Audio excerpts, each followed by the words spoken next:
Видео 1997 года. Как машина времени. Давайте вернемся в то лето, где пахло свежескошенной травой и счастьем. Сколько людей повидал Якутск за долгие 3,5 века своей жизни. Сколько во всех отношениях примечательных людей побывали в нем. Петр Бекетов, Семен Дежнев, Владимир Атласов, Ерофей Хабаров, чьи экспедиции открывали проливы и реки, берега Северного, Ледовитого и Тихого океанов. А предводитель одной из экспедиций начала XIX века Врангель назвал Якутск средоточием немалой части северной сибирской торговли.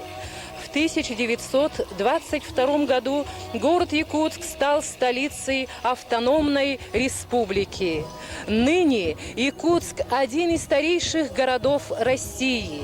Свой юбилей город отмечает новыми красивейшими зданиями. Это Ледовый дворец, стадион Туймада, спортивный комплекс и новые живые кварталы. Это построено усилиями нынешнего президента Республики Саха Михаила Ефимовича Николаева.